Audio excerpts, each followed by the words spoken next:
रूप आए हनुमान हे रामा भला भला तोरे हनुमान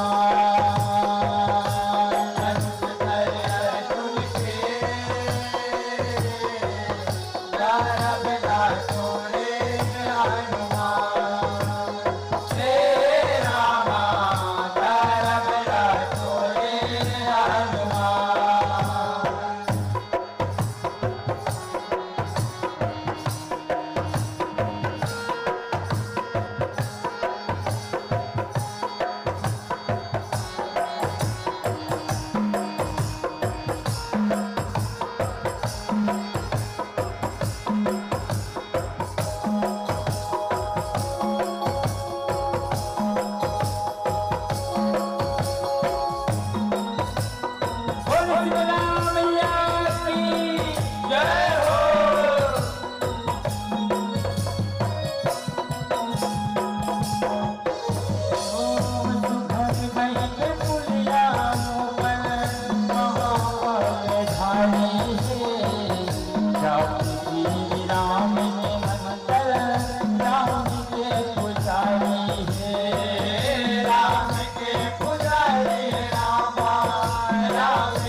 नंगत किताबे मार रामा घर भला छोड़े हनुमान हरि हरि घर भला छोड़े हनुमान रामा घर भला छोड़े हनुमान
हनुमान की जय। आइए सुंदर भाव के साथ आपके इस भाव से मैं चंद लाइनों से जोड़ना चाहूंगा कि उड़ा दो रंजी से इन हवाओं में यारो, उड़ा दो रंजी से इन हवाओं में यारो, छोटी सी जिंदगी है नफरत कब तक करोगे। घमंड न करना जिंदगी में तकदीर बदलती रहती है, घमंड न करना जिंदगी में तकदीर बदलती रहती है, शीशा वही रहता है बस तस्वीर बदलती रहती है, बस तस्वीर बदलती रहती है। बहुत ही सुंदर जोरदार सुंदर प्रस्तुति आपका, एक बार तालियों से सम्मान देने की कृपा करेंगे। आइए इसी क्रम में मंचस्थ मंडली की विदाई के तुरंत पश्चात जय मां चंडी मिंटू पूर्ण जस झांकी परिवार जय मां चंडी पिंटू पूर्ण जस झांकी परिवार ग्राम उर्ला जिला दुर्ग। यदि ये पंडे तैयार है तो संपर्क बनाने की कृपा करेंगे। आइए आपके सुंदर से इस भाव को सुन करके भाव विभोर हुए हैं हमारे दर्शक। दीर्घ से आपने ये सम्मान की राशि आई है। दुलौरी साहू की तरफ से 10 रुपए, आलिया मानिया आपकी तरफ से 10 रुपए, खान तरई हुलसिया बाई साहू हुलसिया बाई की तरफ से 10 रुपए, गौतरहीन भाई गटला वाले की तरफ से 10 रुपए, हुतांश साहू आपकी तरफ से 10 रुपए, राधा साहू मोतीपार आपकी तरफ से भी 10 रुपए, हवेसी साहू आपकी तरफ से भी सादर 10 रुपए की सम्मान राशि। आइए इस सम्मान की राशि और विदाई की ससम्मान देने के लिए मैं आमंत्रित कर रहा हूँ रमेश निषाद, बाबूलाल निषाद। आप दोनों आएंगे और सम्मान की राशि को